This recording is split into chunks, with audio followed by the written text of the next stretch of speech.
Hi, I'm J.R. Roche with the Jewelry and Pawn Galleries in Tampa and St. Petersburg, Florida, and I'd like to introduce you to a new feature to our Facebook page. We have started a series of short videos that are designed to answer your questions. One of the things that we've found out over the years of being in the pawn industry is when we go to a function, a party, or a get together somewhere, people are always just fascinated with the type of work that we do, and they always have lots of questions. So, what I'm going to do over the course of this small series is answer those questions the best that I can. What I'd like to do is I would like to actually ask everyone that likes our page and watches these videos, if you have a question, just pose it to me over Facebook. And we will be very transparent and very honest, and we'll answer any question that you might have. You can ask questions about the industry or the business. You can ask questions about the types of things that we sell, be it jewelry or electronics, collectibles, artwork. I'll just do the best that I can to answer your questions. And if I don't know the answer, I'll reach out to some of my friends that perhaps do, and I'll get the answer for you. So I hope you enjoy this new feature. Okay, so let's get started.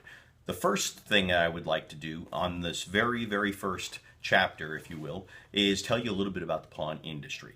Most people don't understand that this is not a new industry. In fact, it's an ancient industry. It started all the way back in the 5th century when Buddhist monasteries loaned money to people for collateral, for personal items. So that's how far it goes back. The Greeks and the Romans in their empires, they all operated pawn businesses.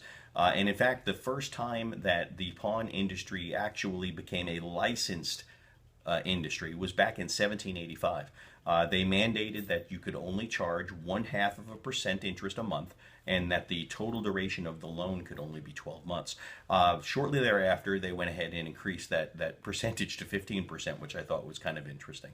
Another law came out in 1872, and one of the funny things about that law is it still, a lot of the covenants of that law are in force today. And I think the funniest one is the fact that we're not allowed to loan money to anyone that's intoxicated. And that actually is a carryover from the law of 1872 that governed pawnbrokers. Another thing that was kind of neat about that law is that the pawnbroker had to display a sign over their door that said pawnbroker. And that's what you see today. Is pawn shops are still required to have the label pawn on their establishment, so people clearly understand the type of business that they're engaging with.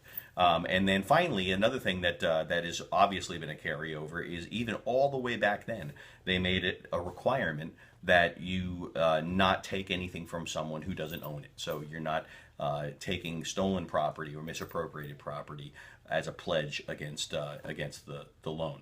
So I thought those things were kind of interesting. Another kind of fun fact is that the pawn industry reaches right into royalty.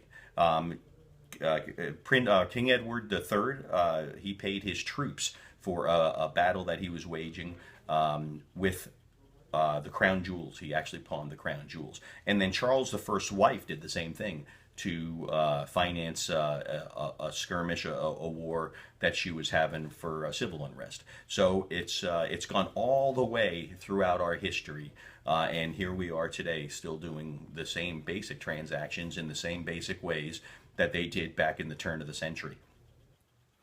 Okay, so I hope you enjoyed our first installment. One more thing I wanted to share with you is I get a lot of questions about the pawn symbol, the 3 golden balls with the little bracket. There's lots of different things, a lot of speculation behind that. Some people say that the 3 things are supposed to be 3 golden coins or 3 bags of gold. But the fact of the matter, nobody really knows. The most unusual interpretation was that it was the 3 bags of rocks that Charles the Great used to slay the giant, if you can imagine. Like I said, nobody really knows what that was all about.